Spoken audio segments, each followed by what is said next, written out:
삼성물산과 제일모직의 합병이 성공했습니다. 정말 압도적인 표차로 성공을 했는데 과연 앞으로 이 삼성물산과 제일모직에게는 어떤 미래가 펼쳐질지 정말 궁금합니다.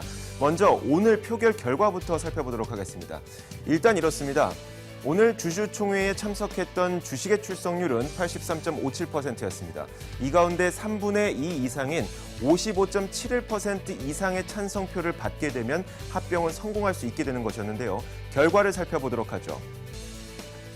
이번 투표 결과 69.53%의 주주들이 찬성표를 던졌습니다.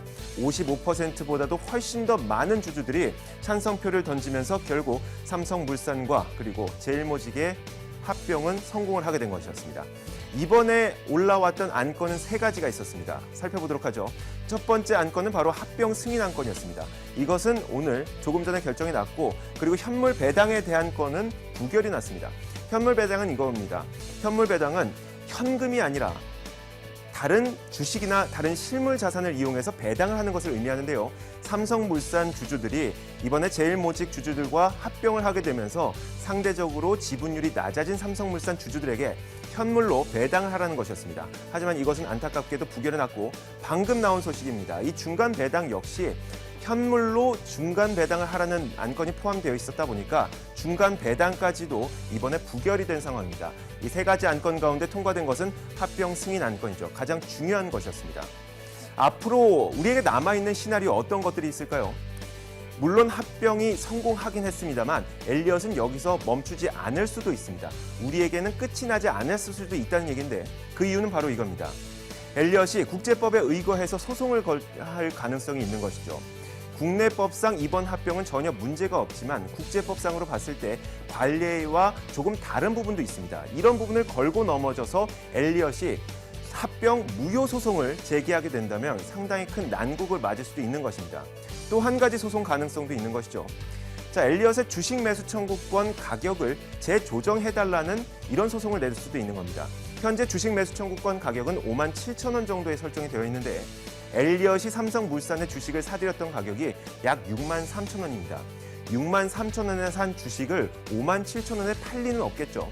그렇기 때문에 이 주식 매수 청구권 가격을 63,000원 이상으로 조정해달라는 소송을 낼 수도 있는 것입니다. 이런 소송을 진행하게 된다면 분명히 불확실성이 부각될 것이고 소송 비용 때문에 재무적인 부담도 될 것입니다. 그런데 엘리엇의 이런 행보를 우리는 그냥 눈 감고 볼 수만은 없는 것이 엘리엇이 그동안 너무나 위협적인 행동을 해왔기 때문입니다. 예를 들어서 지난 2000년대 초반에 아르헨티나가 구제금융에 들어갔을 때 아르헨티나의 헐값이 된 채권을 엘리엇은 어마어마하게 사들였습니다. 그런데 채권단이 아르헨티나의 채무를 탕감해주겠다고 하자 엘리엇이 반발하면서 나섰죠. 나는 채무 탕감된 금액을 받고 싶지가 않다. 100%다 받겠다. 이런 소송을 제기하면서 결국은 이 100%의 채무 금액을 다 받아낸 전력이 있습니다. 그렇다 보니까 엘리엇은 지금 물론 삼성물산과 제일모직이 합병하긴 했지만 정말 위협적인 존재라는 것을 의미합니다. 합병을 하긴 했지만 과연 엘리엇이 앞으로 어떤 행보를 보일지 그것은 우리는 항상 눈을 부릅뜨고 지켜봐야 하는 것이죠. 자, 이렇게 삼성물산과 제일모직의 합병, 그 가운데 있었던 히스토리를 모두 정리를 해봤습니다. 그렇다면 과연 삼성물산과 제일모직의 앞으로의 미래는 어떤지 저희가 전문가의 이야기를 직접 들어보겠습니다. 자, 오늘은 교보증권 광화문 지점 오기철 차장 연결돼 있습니다. 안녕하세요. 네, 안녕하십니까. 자, 우선 이것부터 짚어보겠습니다. 삼성물산의 주가가 오늘 주주총회 결과가 나오기 전까지만 하더라도 주가가 크게 상승을 했었거든요. 그런데 결과가 나오면서 오히려 주가는 급락하고 있는 것 같습니다. 그 이유는 무엇일까요? 일단 삼성물산 같은 경우는 그동안 이제 그 합병권으로 인해서 주가 상대적으로 타 건설사에 비해서 좀 많이 올랐었던 그러한 요인들이 플러스 요인들이 작용을 했었죠. 그렇지만 오늘 이제 합병권이 통과가 되면서 그동안에 누렸었던 그러한 차익 실현 물량들이 좀 나오는 것이 아닌가. 그리고 앞서 말씀하신 대로 여러 가지 이제 합병 통과 이후에 소송 등 여러 가지 좀 불안 요인들이 더 심화될 수 있다는 그런 우려감들도 같이 좀 시장에서 좀 작용하는 것이 아닌가 이렇게 좀 보여질 것 같습니다. 그리고 이제 엘리엇이 지분 대결에서 지금 졌기 때문에 자칫하면 이 지분을 매각하고 나갈 수도 있다는 그런 우려감도 같이 반영이 되는 것이 아닌가 이렇게 보여집니다. 자, 그런데 우선 그 제일모직이 갖고 있는 사업부를 보면 식음료 사업부도 있지만 에버랜드 있죠. 그리고 뭐 남성 정장을 하는 패션 사업부, 거기다 건설 사업부까지 있습니다. 그런데 삼성물산이 갖고 있는 것이 건설 사업부 이런 것들이 있다 보니까 굉장히 두 개의 기업이 합병을 하게 된다면 큰 시너지를 낼 수 있을 것이다. 이런 기대감도 있지 않았습니까? 주가는 떨어진다고 하더라도 사업적인 시너지는 계속 낼 수가 있겠죠.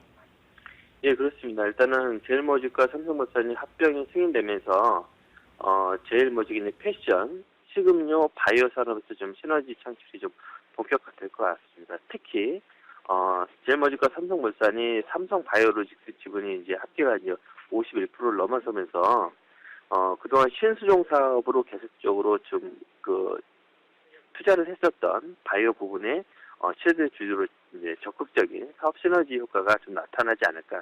특히 이제 바이오 업 부분에서 시너지 효과를 좀 강하게 내줄 걸로 이렇게 기대가 되고 있습니다. 네.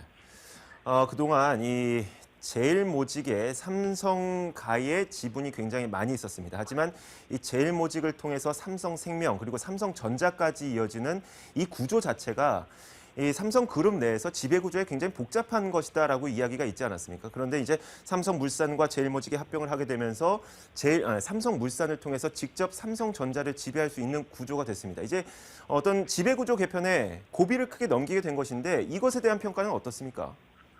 일단 삼성이 그동안 가장 크게 어려워했던 부분들이 어떻게 하면 이건희 회장에서 다음 이재용 부회장으로 삼성의 승계를 원활하게 할 것인가 했는데 그래서 가장 큰 고비를 좀 넘긴 것 같습니다. 그렇다면 이제 경영권도 일정 부분 안정을 찾을 수 있을 것 같고 그리고 나머지 사업 부분에 있어서 좀 더 속력을 내면서 일단은 삼성그룹주가 다시 한번 도약할 수 있는 그런 기회로 일단은 지금 다시 이러한 기회가 활용될 수 있을 것 같습니다. 그리고 삼성 오너가 전반에 그룹의 이제 경영권도 동시에 강화될 것으로 보여져서 이러한 측면들 본다 그러면 상당히 이런 이번 합병권이 한 건으로 끝났지만 삼성그룹 전반적으로 봤을 때 상당히 큰 좋은 시너지 효과를 나타낼 것으로 그렇게 기대가 되고 있습니다. 네, 알겠습니다. 물론 오늘 주가는 하락했지만 신산업으로 봤을 때나 혹은 지배구조 개편 작업으로 봤을 때나 장기적으로는 삼성그룹에게 큰 도움이 될 수 있을 것이다라는 이야기를 해주셨습니다. 자, 교보증권 광화문지점 오기철 차장과 함께 이야기 나눠봤습니다. 말씀 고맙습니다. 네, 감사합니다.